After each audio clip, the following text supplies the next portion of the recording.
Okay, Oh, yeah. cool. You were working under the assumption this would be a good thing to get to, which it is. How do I use it?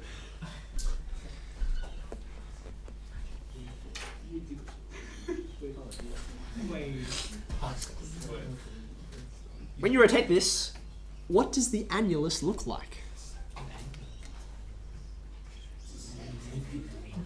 There you go. There it is. Right. Now, careful, careful. What would you call that height? That there. What would be an appropriate name for it? I would call it delta H. It's not in terms of, it's not a change in X. It's not a change in Y. You're going up this way because that's how I sliced it, right? So therefore, a good name for that would be delta H. Cool, good. Now, what's the radius? Well, you know what? I don't care all that much because I want the radius squared anyway, right? Like when I'm working out this, it'll be pi, radius squared, times delta H. There you go, okay. Now, hold on. I'm really close, Think about this. Volume equals, okay, what are the pieces that go into this? I'm going to take the limit as all of those slices approach 0, okay? What am I going to add up?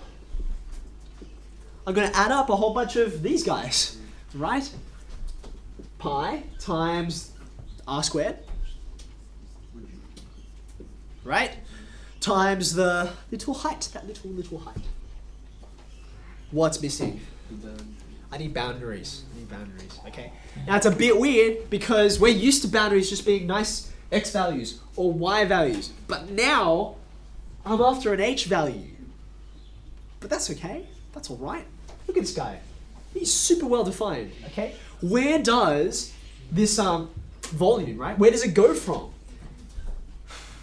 Well, it looks like it goes from here all the way up to there, right? Can we work out what those values are? I think we can, right? How do we work this one out? This one's an easy one. What do I have to solve? Well, this is just y equals x, right? Okay, and this, right? X, y equals 1. So that's 1, 1. But that's an x value, and that's a y value, and I want an h value, right? Where does h go? H is here. That's a 1, 1 root 2 triangle, isn't it? Right? Square root of 2. There you go. So there's my starting point. See that? Right? Different axis. Okay, how far do I go? I started at root 2. I have to go all the way up to here. So how do I solve that? What's that? That's just this line and this line. So I'm going x equals 4 minus x. 2x equals 4. X is a half. Right? But did I do something wrong? Sorry, 2. But that's not an h value either, right? So how do I use that? It's similarity, isn't it? I got similar triangles going here. It's the same triangle, that 1, 1 root 2 triangle, except it's twice as big. So it'll be 2, 2, 2 root 2. Similarity. Right? Okay, how's your brain? Doing okay? In a melted mess on the floor. Now you're doing well. Alright, we fit it all together. There's my sum of all these things. Okay, how am I going to write the integral? Pi out the front. Okay. Root 2 to 2 root 2. And then this is what I'm integrating. Is that all? Okay. Now we've transitioned from talking about the sum of a whole bunch of annulus shaped things, right? Which have taken care of all of the rotation for us, right? And then this guy, well, just out of interest, right? You remember when I said, right?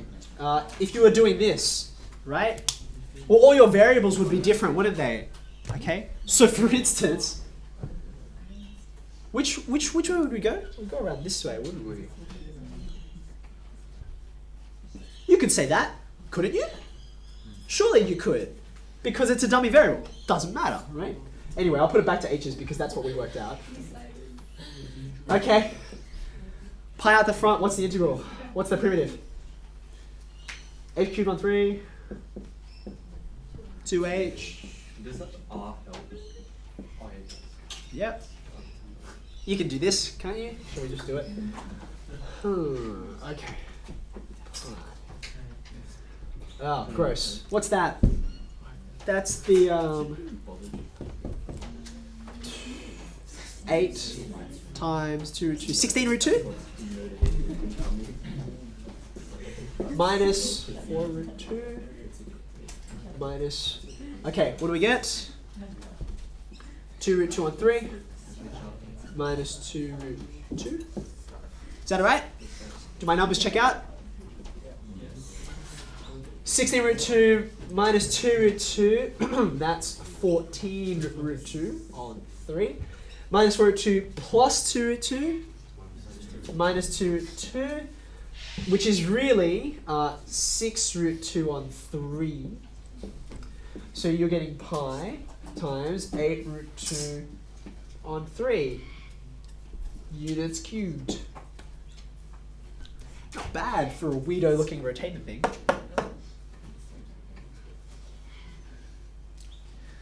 I'm curious if any of you want to try to think about that approach we thought of before. Thinking about the equivalent hyperbola, which is round the right way at 45 degrees, and then you can work out all the same pieces. Just curious. We should get the same volume out, I guess. I wonder how different the numbers would be. I wonder if we would end up at exactly the same integral. It's possible. Anyway. Okay, so that was a lot of work, I admit. These volumes come up quite seldom, okay? But I want you to know, in some ways, okay, hold on. What was different between this question and the one we did at the start of the lesson? What was different? Okay, process-wise, what's different? What did we do different? Yeah, we had to do a bit of quarter geometry, didn't we? We had to think harder about this and the triangles that were there so that we could work out, because height and radius don't just fall out at you, right? But then once you've got those, it's a volume just like any other, and so you can compute it just like any other, which I think is brilliant.